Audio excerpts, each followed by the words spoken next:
Hey, listen to Commander Cookout Podcast, episode 297. I'm Brando. I'm here with Ryan, and we're going to continue the arc of Breaking the Mold with an unconventional lands deck. Now, hit our theme song!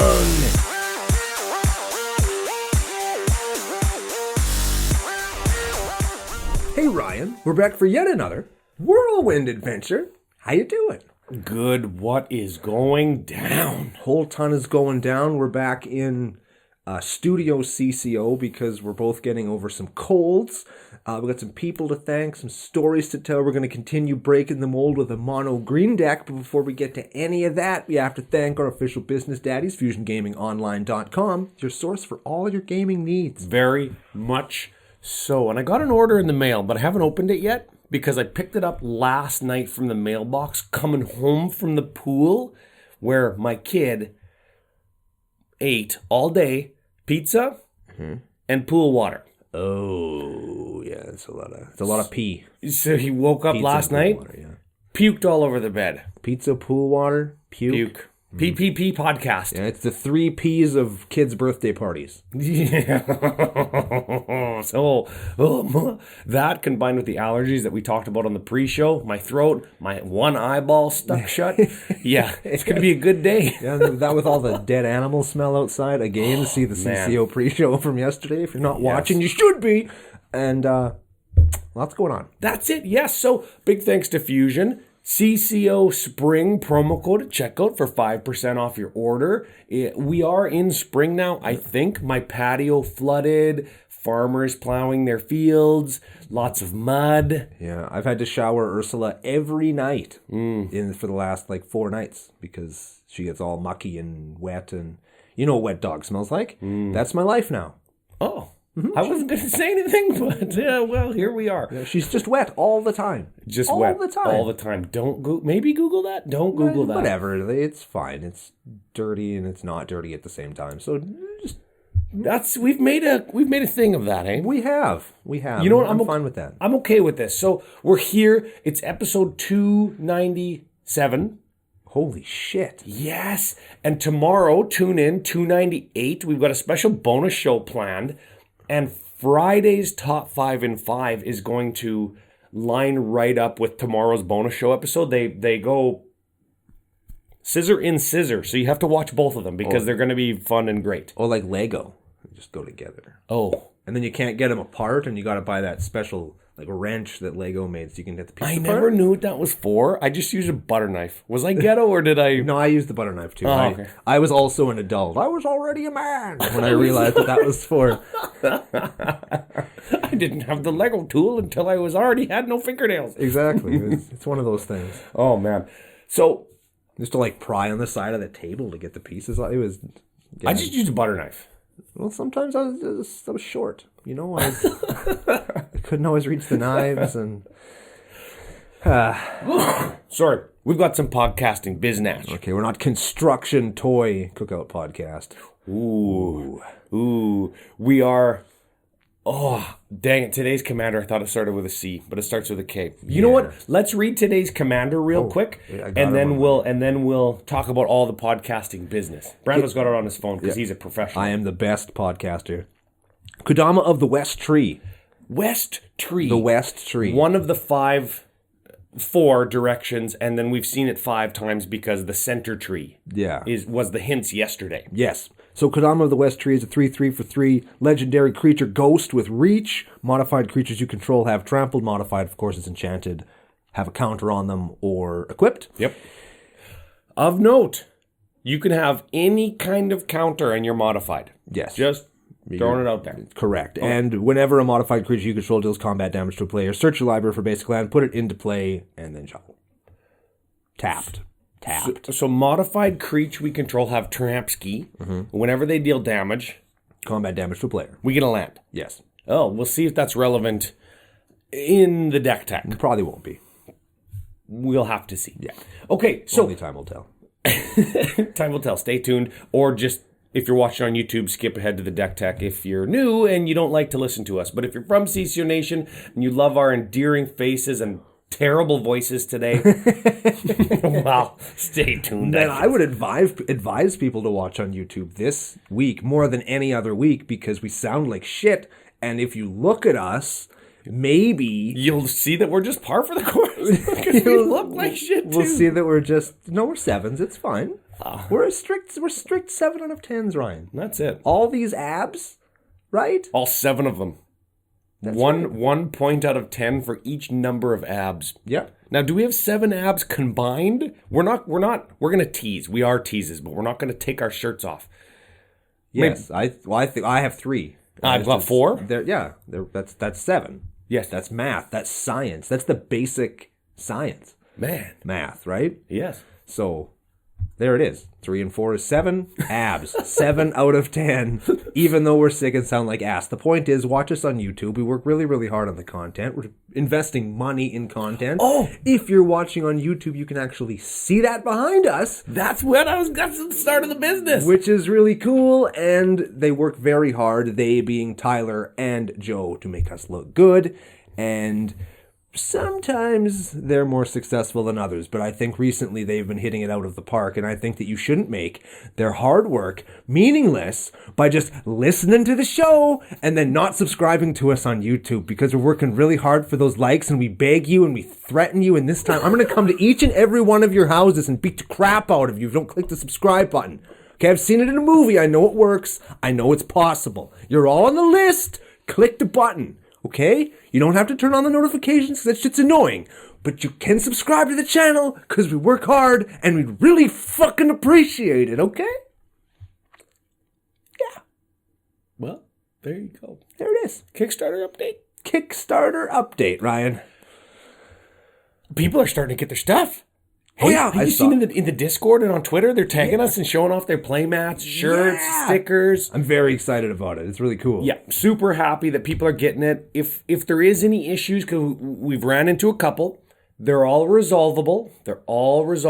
We've got everybody's address. If anything's wrong, we can resolve them. Just get in contact with us through Twitter or through commandercookout@gmail.com, preferably, or Discord, wherever you have us. We are approachable, reachable, and we will make it right. If you're missing a token, you didn't get your stickers, it's actual humans that are packing your boxes.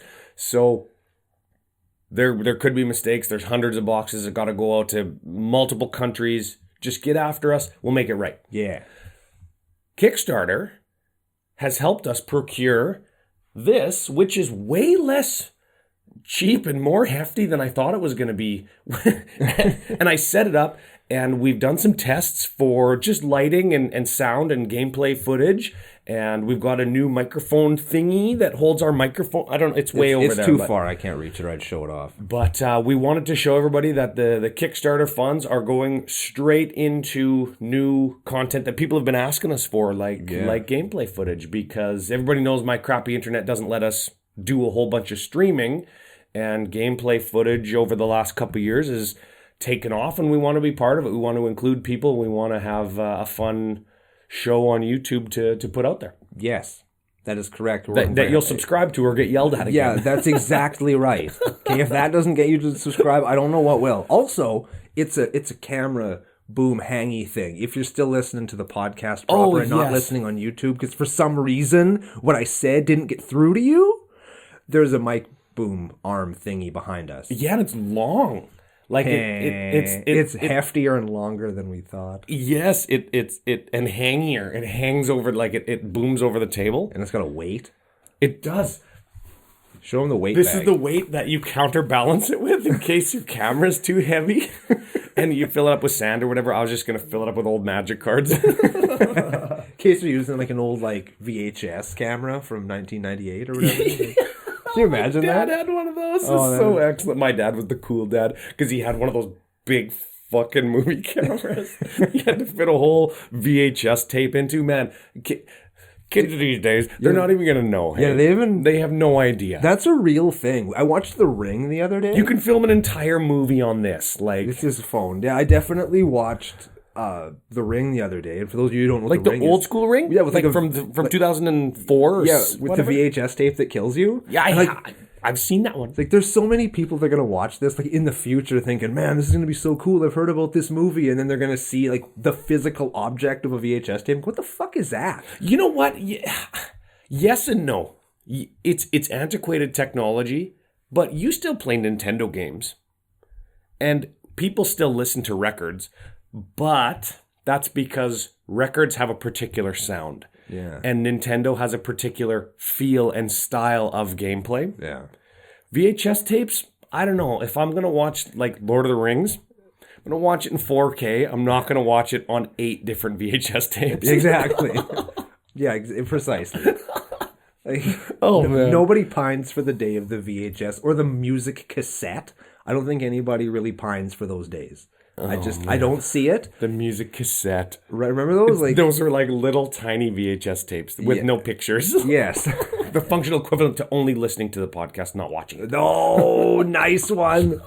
And the point is, VHS tapes they're going the way of the buffalo, and it kind of sucks because I have a movie. Hey, buffaloes are coming back. There's a buffalo farm by my house. Maybe that's what the smell is. That'd be cool. I'd be finer with the smell if it was buffaloes, because buffaloes are cool. Northern Plains bison. If anybody's gonna Google it, they might get buffalo, but you might get something that lives in Africa. Northern Plains bison. Oh, okay. That's what they're actually called. Yeah. We have a great white buffalo at our zoo. At the zoo, yeah. It's a beefalo. Is what they call it. Oh, yeah. It's like half cow, half buffalo. Yeah, but it's white, which is the point, and it's really cool and mean. Oh, yeah, buffalo not friendly. I never thought that. Yeah, you think you could beat up a goose? Definitely. Definitely. That one, hell yeah, man. He's like a spiritual thing that like people like prayed to and shit way back in the day. It could definitely beat up a goose. Oh. It definitely was kung fu. But you has some nunchucks squirreled away up in his little fluff. His winter fat? Yeah, man. Gross. Yeah. The goose like, and he's like, boom, boom, boom, boom, like fucking Michelangelo in Ninja Turtles 1, and he just like whomps the crap out of them. Podcasting business. What? Magic the Gathering podcast. Oh, right. Based on the Commander format. Yes. Right. We got last week's winner. Oh, and I've got something now that we're back in Studio CCO. Yeah. We've been waiting. Everybody's been asking to see this. Watch it on YouTube. You can see the actual onion bag stuffed full of packs. Oh, did you see the stuff is falling out of it? Yeah, there's even an onion in it. I couldn't fit very much. We put some new onions in it, so it doesn't fit very many packs. But there are more packs. As we eat the onions, we will replace them with booster packs. So this is what we're going to pick out of. And the winner from last week, guessing Yawgmoth Thran Physician, we're not going to pick right now, but the winner from last week is picked. Totally real name, Kevin K. The letter K. Oh, the letter? Not Mary K. Not Mary Kate and Ashley Olsen. Kevin K. There's only one of them. The point is, yeah, it's probably his real name, honestly. It probably is. Yeah. That sounds like a real name. Yeah, so what you have to do, if you're the winner, get after us, commandercookout@gmail.com. Let us know it's you. Tell us your address in that email. We'll respond and thank you for playing the booster pack game because it's lots of fun for everybody. Mm-hmm. And it's a little bit bragging rights at this point to win. But big thanks to everybody in the nation who does play because the amount of comments that we get guessing the commander relative to the amount of views we get is like in another stratosphere compared to other YouTube metrics. Cool. Like just tons of people guess, and if that's you, just jump on and guess all the time because it's fun. Yes. And winning free shit's never a bad thing. Yeah. Even if it is just a booster pack. I like to go through and read all the comments too because I like people have like unique ways of guessing and stuff. Yeah, I like it. So it's fun for, like you say, it's fun for everybody. Yeah. So that's one piece of business. We got another piece of business. Oh my God! We've got to thank a new patron. Oh yeah, the air quotes. I love the air quotes. Yeah. So you go on patreon.com/CCO Podcast. If you want to become part of the nation, you get your Patreon CCO nickname. Yep. Become part of the Discord, Best Community Magic. Absolutely. You support upcoming CCO content like more top 5 and 5s, like gameplay footage, like getting the new stuff like this, because there's still some more stuff that we actually are waiting on and need. And you can even get your name in the credits of the edited gameplay footage. That's going to be a new benefit. When those come out, we're going to update the patron page. You can get your name as part of like the people that we thank after the video. Oh, that's neat. Yeah, so it's going to be a whole thing. So we've got new patron. Totally real name, just like YouTube. Mm-hmm. Magic. I want to say Giles, but it could be Giles, but not Guile like there's no U in it. So Magic Giles. Magic Giles? I kind of want to say Magic Jowls. We were so close to Magic Johnson. I got very excited. And also Magic Mike. So maybe this guy just walks around in just like a leather thong, like Magic Mike. Like he's maybe the stripper of CCO Nation. Sweet. Do we have one of those yet? We do now. Yeah. Magic Giles, the stripper. Yeah. Stripper Giles. What's the name though? Yeah, you're right. What's the name? We can't just have the stripper Mike Jowls. Why can't we just call him the stripper Mike Jowls? The stripper Mike Jowls. We did it. Very excellent. Welcome and F you. F you, buddy. Yeah, that's it. So we've got Kodama of the West Tree, right? West, is it West? I think it's West. West is Tree, yes. And the deck brought to you by All Filler Aiden Miller GD. That's the genuine We draft. talked about him. He's like the kung fu guy that's 38 feet tall. Yeah. He gets taller every time, eh? Yeah. It's like He's like Violator from Spawn, where he's just like so big. Like, you ever see the action figure? It was like the tallest.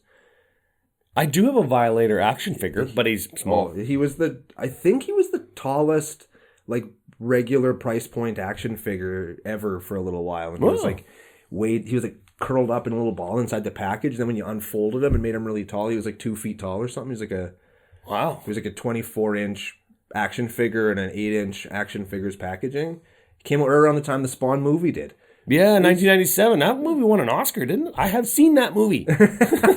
Seen that mother-ass movie. Just interesting action figure and movie trivia. There it is. Commander Cookout and... Crappy plastic toy cooker. Got there. So we're breaking the mold. We are breaking the mold. How are we breaking the mold with Kodama? Well, in green. We're breaking the mold with green. We have to start by asking the question: what is the mold? What is green's mold? See, and we had a hard time with this because green kind of does everything now.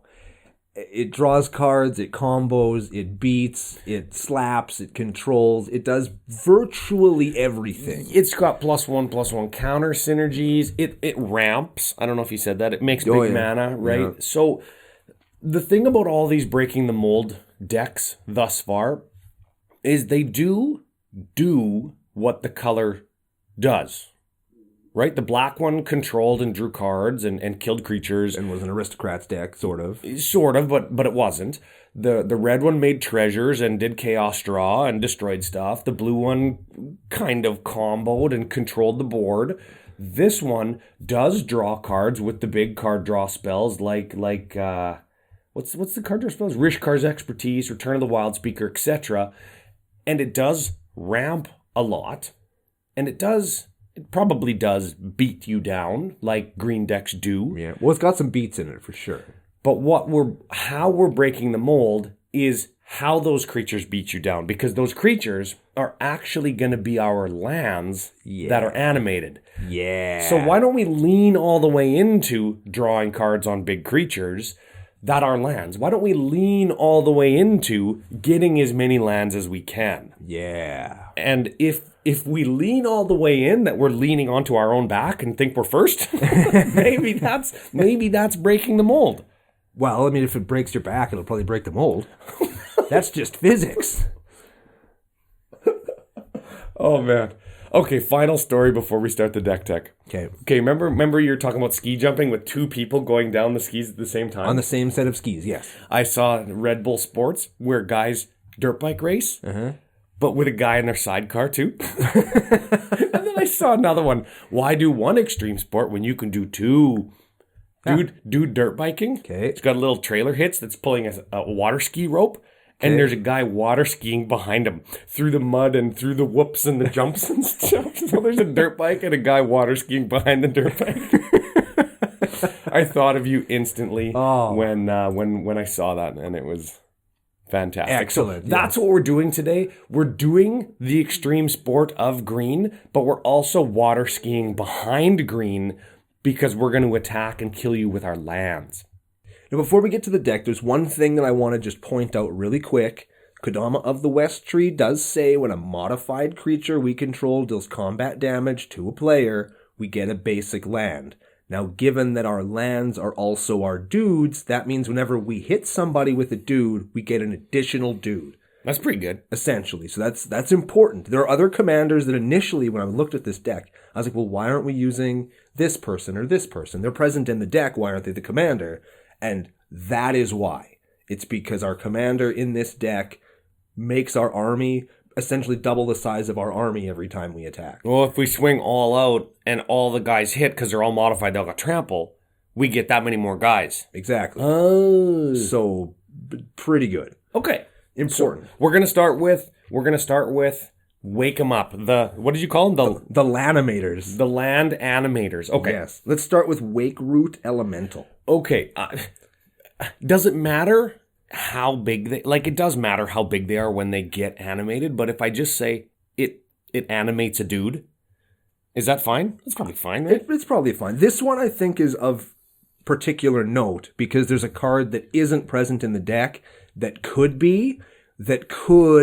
turn this card into a very powerful win condition. Okay, peep this. This Wake Root Elemental, 5/5 for 6. It goes green, green, green, green, green.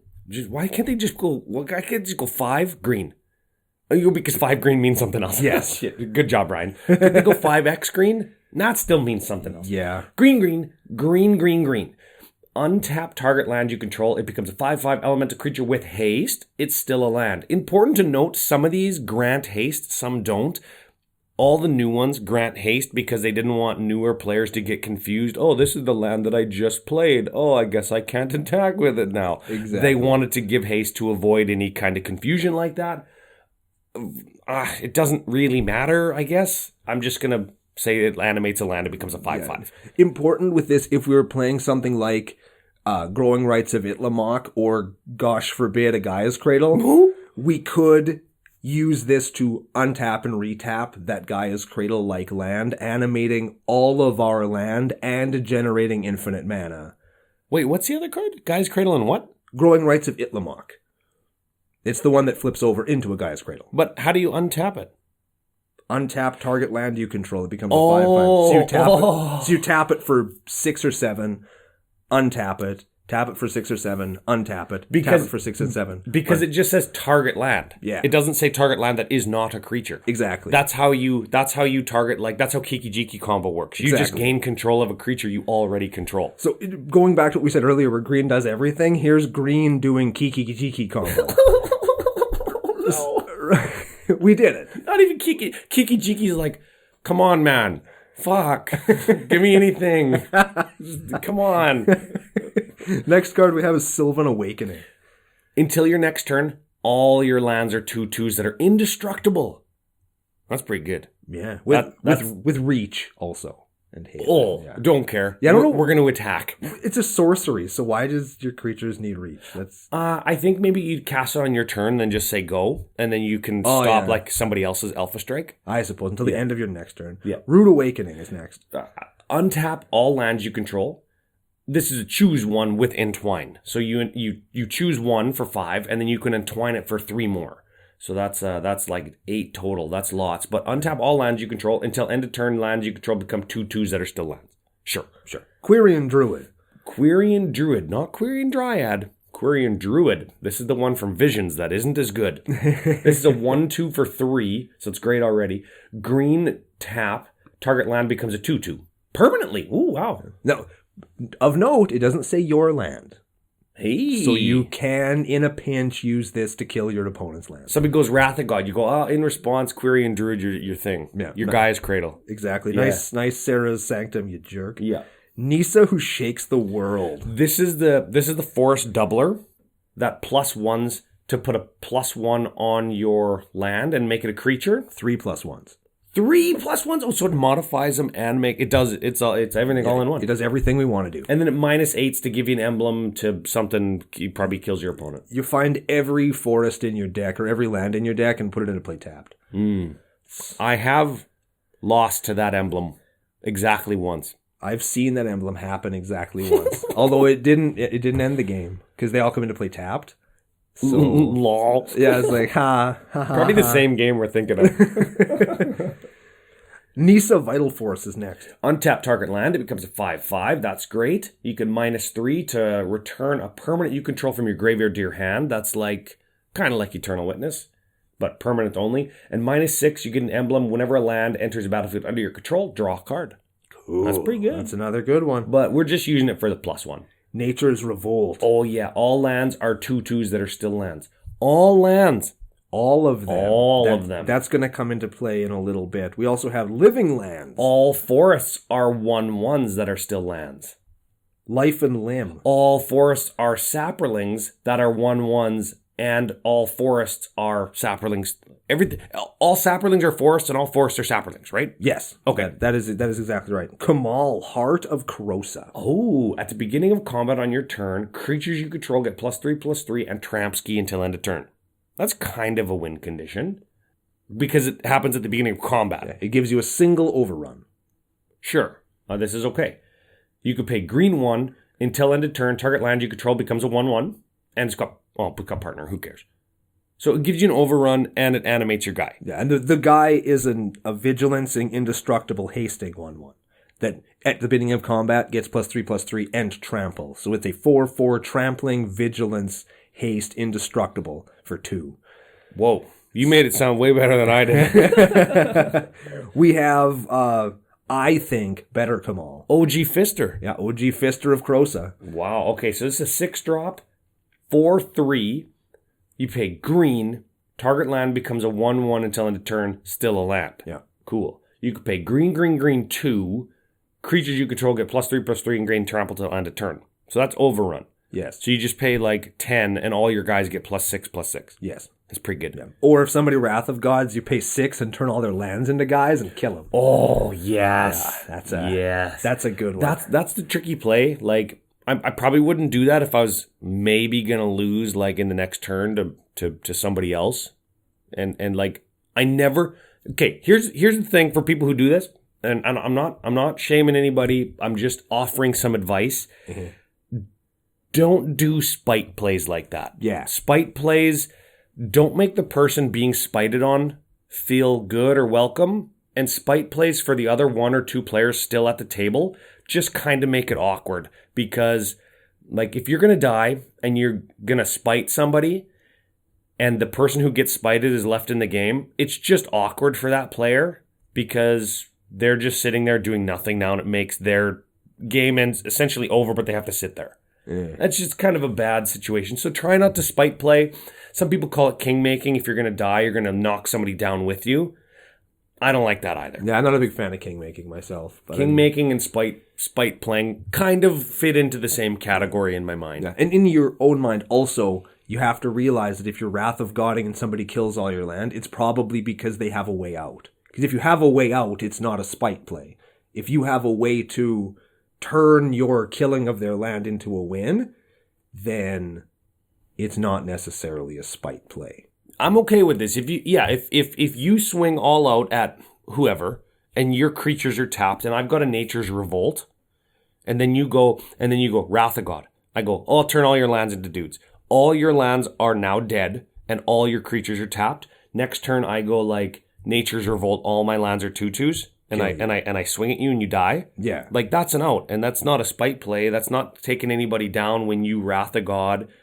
I'm destroying your land so you don't have blockers next turn, then I kill you. Yeah. That's appropriate. Yeah, that's appropriate. You gotta learn the lines. And that's social etiquette in such a complex game with 3 other people. That's why it's hard. That's why it's good to talk about it. Yes. Okay. Next card. We're staying on Kamal, and it's his will. Ooh, his will to fist. Yeah. Ooh. Yeah. Okay. 3 and green. If you control your commander, you choose both of these, or you just choose one if you don't. Until end of turn, any number of target lands you control become 1/1s with Vig, Indestructible, and Haste. That's great. Choose target creature you don't control. Each creature you control deals damage equal to its power to that creature. So you essentially kill one creature, because it's like a one-way fight, and then all your lands become creatures. Cool. It's good. Jolrael, Empress of Beasts. Oh, this card's got some baggage. This card has got some baggage. This is a Spell Shaper. 3/3, who cares? green 2, tap, discard 2 cards. Until end of turn, all lands you control are 3/3s that are still lands. Target player. Yeah, sorry, yes. All lands target player controls. That's why it's got baggage. Yeah. Because the play is like Joriel, and then you go like Contagion Engine or Wrath of God or whatever, right? Yeah. Yeah. So got to be careful with that one. You wipe out their dudes. Harmonious Emergence. Here's a new one. Hey, look at that guy. Okay. Enchant land you control. Enchanted land is a 4/3. If enchanted land would be destroyed, instead sacrifice Harmonious Emergence, and that land gains indestructible until end of turn. That's kind of like Totem Armor. Yeah. Sure. Harmonious Emergence, also the spiritual successor to the Genjus, like Genju of the Cedars. Sure. That sounds like some Kamikawa history shit that I have know nothing about. Oh, Genju of the Cedars. That's the next card. Yeah.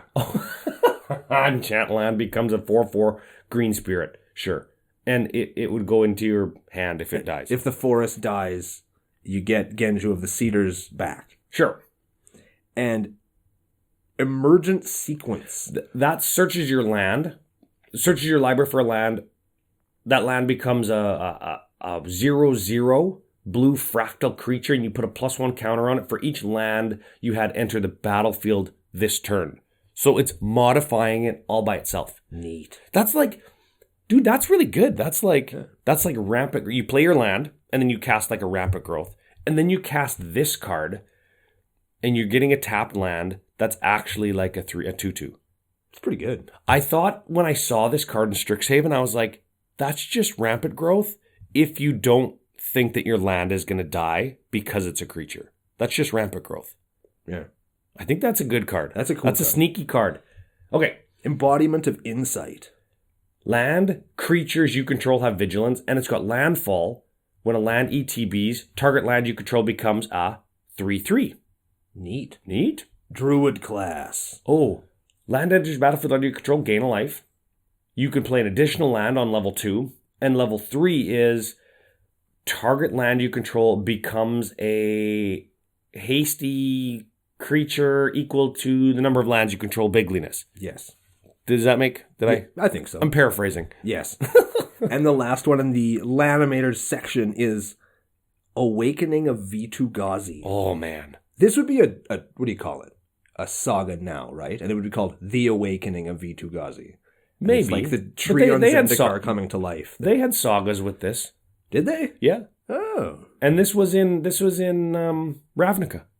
Oh. Yeah. They had sagas. Okay, this is put 9 +1 counters on target land you control. It becomes a legendary 0/0 elemental creature with haste named Vitu-Ghazi. It's still a land. This card being in the deck, of course, perfectly fits. It lanimates and it modifies, but there isn't any Inkmoth Nexus in here, which is an instant kill with this card because it makes a 10/10 Infector.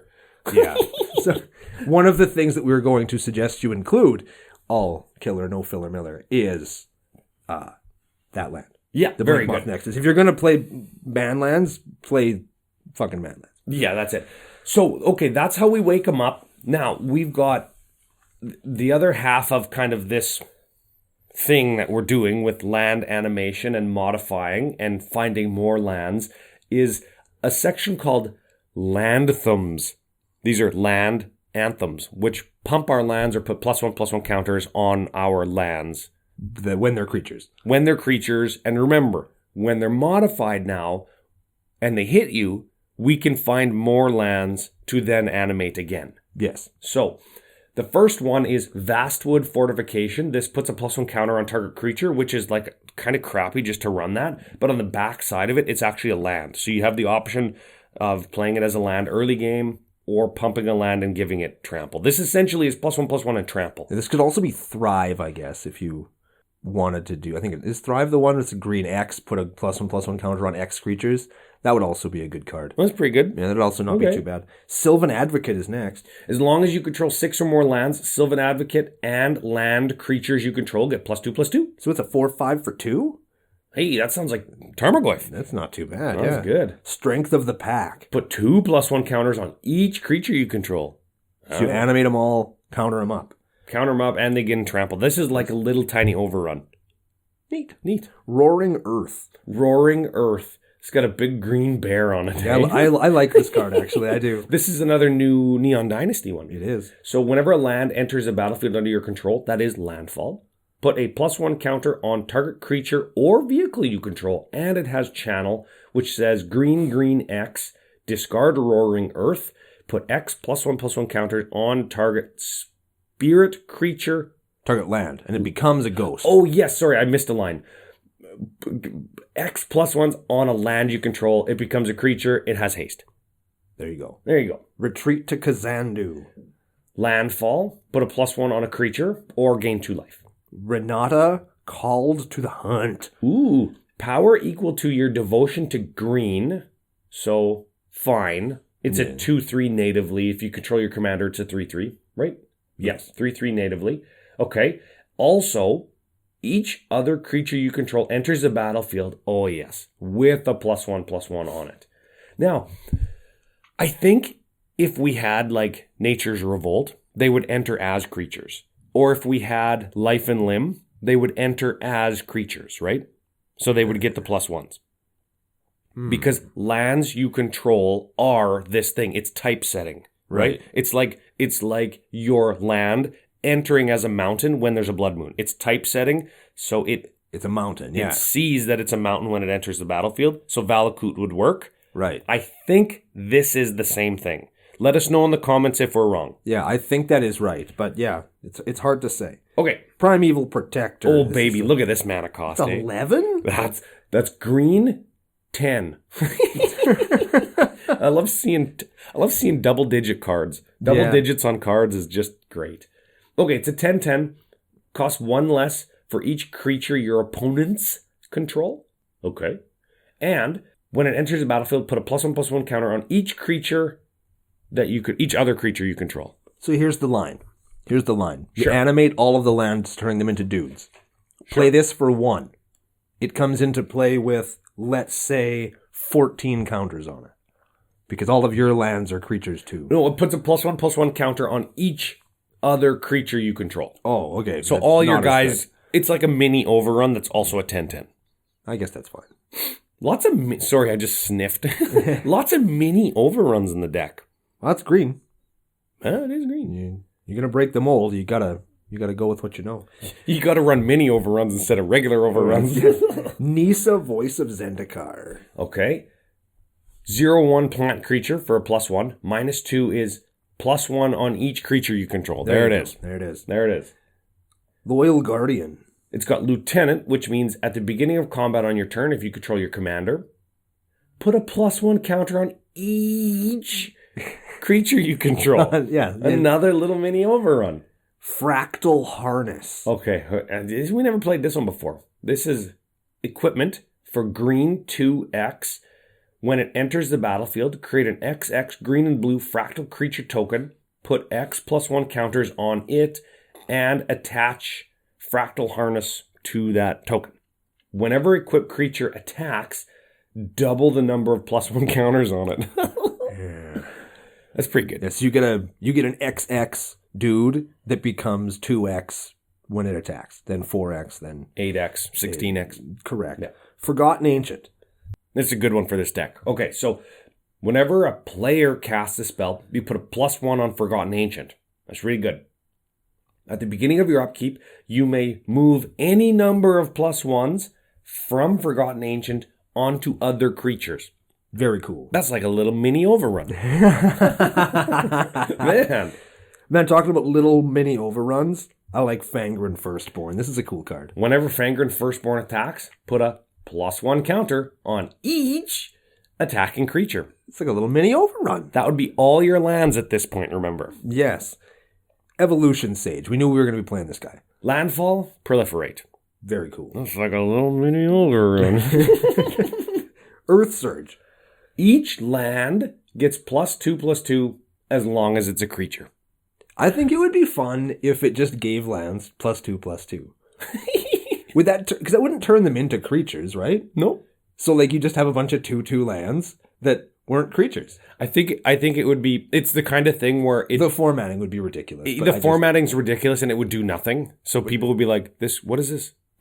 It would make new players confused, right? Yeah, which is, I don't care about them. I don't care about them. They're going to die to my lands. Decree of Savagery. This is Decree. We never played this Decree before, I don't think. No. And the why will become readily apparent in just a minute. Is this the only one that's an instant? I don't know. Yeah, I don't care. Green 7. Put 4 +1/+1 counters on each creature. Okay. Or you can cycle it for green 4. When you cycle it, you could put 4 +1/+1 counters on target creature. Both are good. It's like a little mini overrun. Except it's a big overrun. An extra 1. Yes. Okay, so we've woke up our lands. We've made them small. They've taken their protein shakes. How are we going to protect them? We've got a couple things to protect them. They're a little bit standard green things, and we're getting into the territory of starting to look more like green decks. We're doing a green deck thing now. So we've got like the first one we've never actually played before, I don't think. This is Eudora Grave Gardener. Give it a read. Whenever another non-token creature you control eats shit, you can return it to the battlefield face down under its owner's control. It's a forest. It was a forest before. Exactly. Now it's a forest again. Yes. That's fantastic. Okay.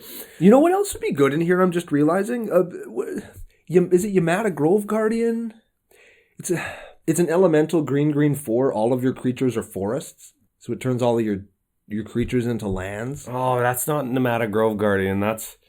It's from Zendikar, isn't it? Yeah, and I don't know, like that would make your Earth Surge where all your lands get +2/+2 as long as they're creatures. Now all your creatures are lands. I don't know, that could be. That's pretty good. That's something. Also, whenever you get a creature coming into play with your landfall proliferate thing, and every time you play a creature, it's a forest, so you're gonna.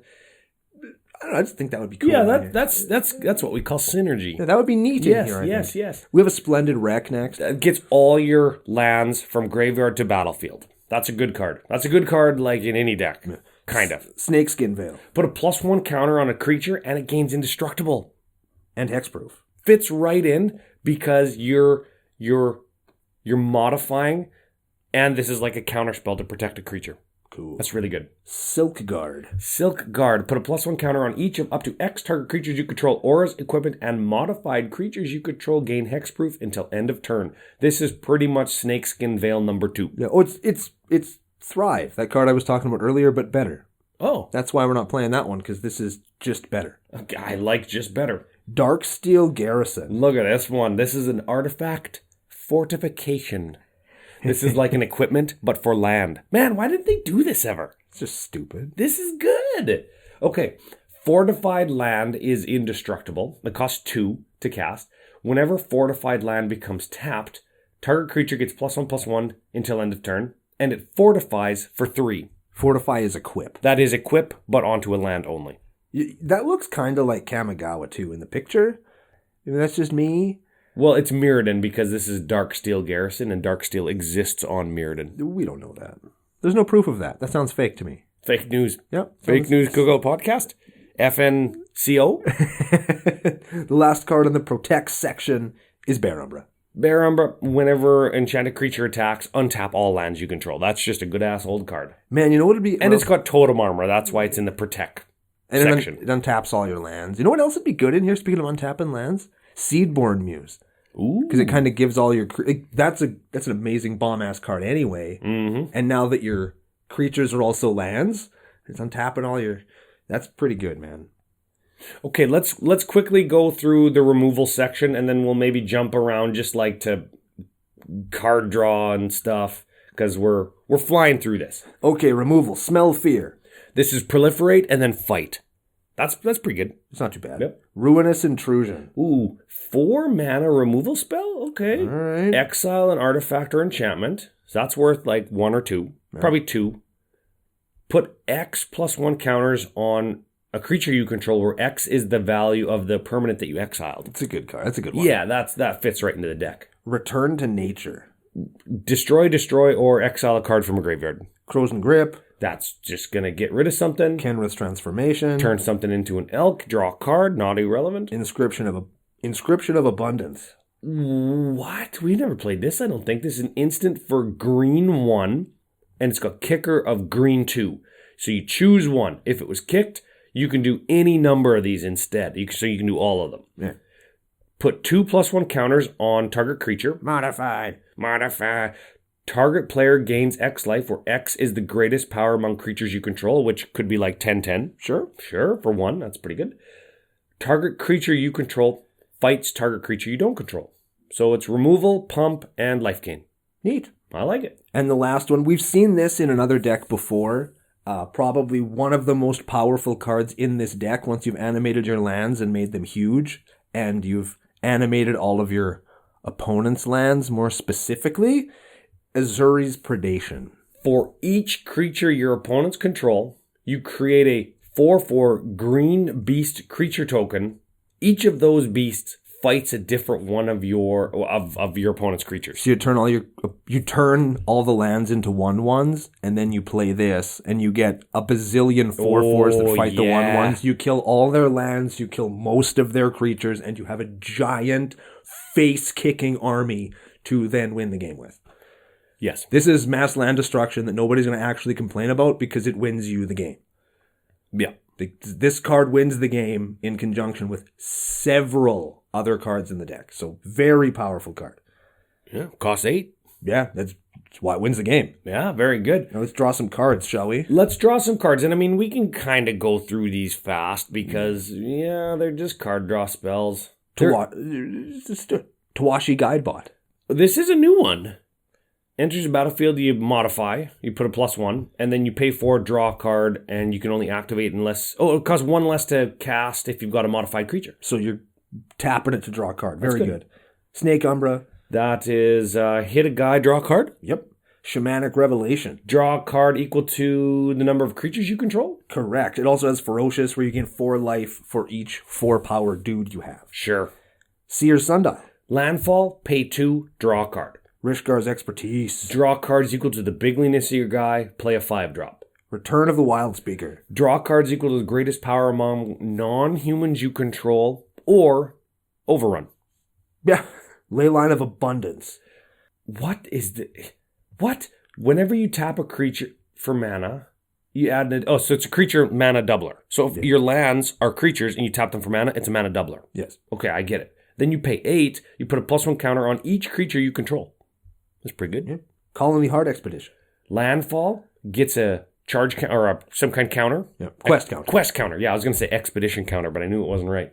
Quest counter, then you remove 3 counters, sacrifice it, search for 2 basics, put them into the battlefield. Like that. Inspiring Call. Oh, good card. Instant. Draw a card for each creature you control with a +1 counter on it. Those creatures gain indestructible. That was a good one. That's a solid card. I think I play that card in Calamax. Boring ass Harmonize. Draw 3 cards. Circle of Dreams Druid. Ooh, yes. Add green for each creature you control. This could be your Growing Rights of Itlamok. Yes. Because it's... Oh, yeah, to do that combo. Yes. To do the untappy combo. It costs the same amount of mana, a little bit maybe extra money. Yeah. But some people don't like to include... I know that you don't like to include infinites in your deck. Yeah, that's true. And I don't either unless it is like unless it's a deck that I make it into a real deck instead of just like a shitty deck or a meme deck, which seems to be all I build lately. And I think this is the last card in the deck. It's Armorcraft Judge. Oh, 3/3 for 4. Elf Artificer, sure. When Armorcraft Judge enters the battlefield, draw a card for each creature you control with a +1/+1 counter on it. So what is that, 6? 10? Yeah. It's pretty good. It's heckin' lots is what it is. That is a good old card right there. And that there's not really a ramp section, which I really like. I like that a lot. Yeah, you know what? There was a couple cards that find you lands, but there's no Sol Ring, there's no Rampant Growth and Cultivate and Kodama's Reach. I guess we did break the mold, didn't we? Yeah. We broke that mold right up inside its head. Hell yeah, we did. Also, if it felt like we were doing fewer cards than usual, there's 40 land in the deck. I think that there's room in here for maybe like more dude lands or more do something lands. Yeah, 34 forests is usually like the amount of lands you might want to play. Then we got a Dread Statuary, a Hostile Desert, a Lair of the Hydra, Mishra's Factory, and Treetop Village. Those are all creatureable lands. Yeah. And if you put +1/+1 counters on them, then they stop being lands. They retain their +1/+1 counters. Very important. Yes. But no Inkmoth Nexus. Maybe for the same reason that there's no, like, Itlamok, Cradle of Itlamok, right? Because it's an instant kill. But it's a good one. There's no Mutavault in here, which is a creature land. Yeah. And there are other... Or Faceless Haven. Stalking Stones is another one. It's probably the worst one, but those could all go in. Stalking Stones, I think, might be better than Hostile Desert, because Hostile Desert has to exile lands from your graveyard to turn into a dude. Oh, yeah. So, I mean, maybe, you play what you have. Yeah. But I'm just saying there's lots of room for growth, change, and tweaking in the land section, I think. There's lots you could get going on in there if you wanted to invest some time or extra cards if you have them kicking around. Well, you know what? Let's continue through the episode and the deck tech to see why certain lands might have been omitted. Okay. We're going to go to strengths and weaknesses first, though. Of course we are. Yeah, that's how we do things, right? So, strengths. Strengths. Plays a brand new commander. That I don't think that goes without saying, but specifically, it does something just a little bit different. We're breaking the mold because we're not doing the land ramp and everything. We're doing... But we are, but we're doing it for a different reason. And so it doesn't feel like we're really doing it. Yes. It beats, but kind of in a non-typical way. Yeah. Atypical way to win, even though you are just attacking with creatures in green. And it's kind of... It's a really neat way of doing that alpha strike, too. You know what I mean? Like, if you're going to do an alpha strike where it's just like, I'm going to turn all my guys sideways and kill you, it's kind of fun to be like, I'm going to turn all my lands into guys, then turn them all sideways and kill you. It's an extra step that's fun. And you know what? It does feel a little bit risky. Oh, like, your nuts are just swinging in the wind if you go like Nature's Revolt or my lands are all guys. I don't have enough mana for the overrun until next turn. Yeah. Go. Yeah. Which I love. And then you pass it to me and I'm like, you forgot I have a Pyrohemia behind this chip bowl, buddy. Yeah. And then it makes it feel high risk, which does keep the power level in check, but also does allow for that huge swingy play that everybody talks about. Yeah. So lots of removal, lots of card draw. The deck is constructed well, but it uses some cards that we just had no idea what they were. Yeah, there's some cards that you're just never going to... So that one that gives lands +2/+2 as long as they're creatures. Yeah. Have you ever... Like, I've seen it. Nope. I have a couple of them. But have you ever seen somebody actually tap mana and take that out of their... to take that card and take the time to put it into a sleeve? Because this might be the first time that's ever happened. Oh, man. That's fantastic. And you play a deck that has like 85 lands in it that turns lands into dudes all the time. And you don't even play that. That's fantastic. That's excellent. That's why we feature decks like this, is because we're going outside of what's normal. And that's fantastic. Hell yeah. Okay, moving over to weaknesses. We've got one more strength I'm going to highlight after the weakness so we can make like a strength and weaknesses sandwich. Yeah. I like that. I think one of the weaknesses, like we talked about earlier, the same high risk, high reward that we're playing, the risk is pretty serious. And if you're not an experienced or confident Magic player or attack management general, this is going to be a really hard deck to play because you don't want to just you get your chip-ins. Well... I guess I'm throwing all that ramp out the window if I get like... It's a little bit harder to do that when your 2/2s that you're swinging in with are your lands. Yes. And if they get blocked and murked, well, now you're in deep shit. You know what? It's almost worth exploring in its own episode, maybe like a bonus episode, that high risk, high reward nature. Some people are so adverse to it. Some people just like regular value. Yeah. Like you know, when we go to an event, we sit down, we play with Dana Roach, and he loves just 2 mana, draw 2 cards, lose 2 life, because it's consistent and it's good and it moves the game along, and you know what you're gonna like. You know what the expectation is, and like it's not necessarily tailored to wanting to win, but when you play stuff that's consistent and keeps the baseline power like just moving along. That's what most people, I think, what they like and how they associate with winning.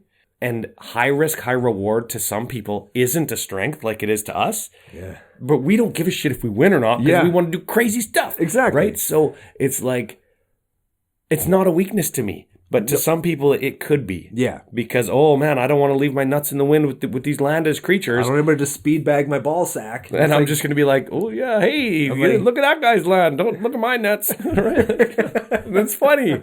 It's great. Okay, but that being said, my weaknesses might have trouble closing games. Yes. For all of the reasons we've outlined, you might not get those little mini overruns, right? Having to jump through, the more hoops you put for yourself to jump through to make your deck do what your deck does, that's the more stones in the river you have to hop across to get where everybody else doesn't have to do so many steps, right? Yeah. I'm playing goblins, I've made goblins, I attack you, I win. You're attacking me with lands, you have to turn your lands into guys before you can attack me so you can win. It's an extra step and an extra hoop, and that does slow you down and make you inconsistent. Yeah. Last weakness I want to outline is some of these cards spook people. And by that I mean that Jariel.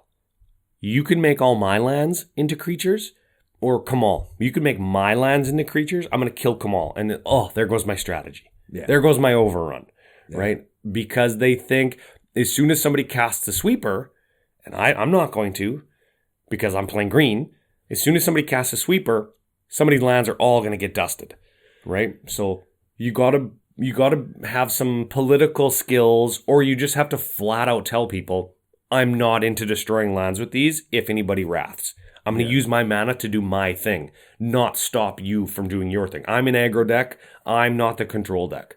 I think maybe you just tell people instead of try to politic it. Or just do it. Or just do it. Just do it. And then you just get dink stomped, and that's why it's a weakness. They'll say, I don't know, Rathagon, you say, are you sure? That's what you say. Are you sure? And they go, yeah, Rathagon. Maybe not. I don't think you're doing the right move. But then that's politicking. Right? Then you're politicking. Do it.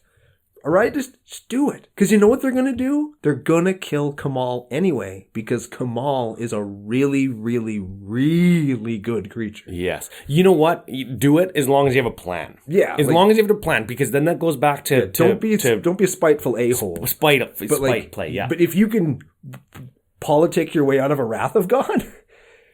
That's fantastic. You can try it. It's like snakeskin veil for all my dudes. Exactly. It's very good. Now you know what breaks the mold? Countering spells in green. Ooh. Right? Grounter spell. For free. Force of... I couldn't do it. Force of Gwill. We got there. Got we there. did it. Okay, back to the sandwich. Right. Budget build, last strength, budget build. That's what, $111. So that's like 297,000 Canadian at this point. But still pretty good. Fantastic. I was like, man, I got to find the most expensive cards in a $100 deck. Okay, well, I guess I'll sort according to cost. Kamal the Fister, $10. Nisa, Vital Force, $8. Circle of Dreams Druid, $7. Yeah, and I think the Commander is $8 too. It's fantastic. Yeah, and I mean, with the exception of Kamal, these are all pretty easily attainable at this point, I think, too. I think so. Like, Nisas are still kicking around, and the Circle of Dreams Druid are certainly very available. So if you want to pick this up and put it together, it's got some really great parts in it that you're going to play in lots of your decks anyway, and it's fairly budget. And the cards that you're paying those $8, $9, $10 for are cards that you're probably going to get $8, $9, $10 worth of play out of, which is great. There's nothing worse than paying $9 for a card that you put in one niche deck and then you cut it 2 months later and you're never going to play it again. We're going to talk about one of those on the top 5 and 5 on Friday, so stay tuned for that. Now, Spice Calculator. Spice Calculator. The true test of whether we broke the mold or not. And again, we talked about some of those new things that are coming to the website and some new stickers and stuff. So tune in tomorrow to hear more about that. And stay tuned over the next couple weeks as those come in and get listed on the site. We've got the Spice Calculator. Spice Calculator. 304 decks on EDHrec.com for Kodama of the West Old Tree. 31st among mono greenies. It puts her right above Kosei Penitent Warlord, and right below, get this, at a point if you remember, Grun the Lonely King. What? I did just paint one of those, so I do remember. Get this. 3.93 average converted mana cost. Hell yeah. Dang. Now we're talking. Dang. No tutors. Well, land tutors, rampers that are creatures, but we're not counting them. Well, I mean, you get one. Everybody gets one. Everybody gets one. So but we'll count Kodama as the tutor. Oh, sure. Because it tutors for dudes every time you hit somebody with a dude. Sure. 33 different cards than the stock page on EDH.com. Sick. Which is pretty high. And sure, there's lots of land ramp stuff, but remember, we're not playing any traditional ramps, so we're not matching any of those to this deck. Yeah. You punch it all in, you get a 52 on the spice calculator. Excellent. That is excellent. And we're getting that 52 through all of those kind of stapley green cards that we talked about earlier. All that card draw and all that really like high-end ramp. Oh, yeah. Right? You're still getting a super spicy deck, and you're still including all of those just green things. That's fantastic. That's pretty good. That's cool. I think that's a good place to end it. So, Aiden, all filler, GD, gold dang ass Miller, fills up all of his clothes because he's 39 feet tall. With a kung fu grip. Yeah, that's the one. Thank you for sending in the deck. Everybody else who wants to send one in, there's multiple channels on the Discord. If you're a Patreon supporter, which we very much hope you will be, to help bring some of the new content that we got planned. For everybody else, commandercookout@gmail.com. That's the website. Or you can get after us on Twitter, @CCO Podcast, @CCO Brando. But don't submit decks to us there. Do it via email. We'll lose them. Yes. We always lose them. We'll purposefully lose them. Final thought of the day. While we're thanking people, let's thank FusionGamingOnline.com, where you can use special promo code CCO Spring to get 5% off all the shit that you were going to buy anyway, be they land related, or if you're going to build a deck that's mono white that breaks the mold, because we are having a hell of a time even thinking of something that mono white does that breaks the mold of mono white. Yeah, okay, so we've gotten 87 Light Paws decks in, and they're all Voltron decks, and I don't know if that breaks the mold, because that's what that deck does. Yeah. And we've gotten a few Stacks decks, but white is kind of the base of a lot of Stacks or Tax or Control or Pillow Fort decks. Yeah. And then the other one that we've got a few of is like Soldiers and Tokens, which white kind of is the base for those types of decks too. So if you have something that isn't those kinds of things, send them in. We're waiting to find the right one. Yeah, I was trying to think about it on the way here, couldn't even do it. Dang. So that's the call for next week. Please help us out. We're drowning here. Or we're not drowning. I wish we were drowning in lists that... Yeah, I wish we were drowning in mono white mold-breaking lists. That's the only time any podcast is ever going to say, whoa, man, we need more mono-white lists. That's what we need. So we're going to see what we come up with. Thank y'all for being here, and we're going to be back next week to break the mold another time on another episode of Commander Cookout Podcast. Hit our theme song! Boom!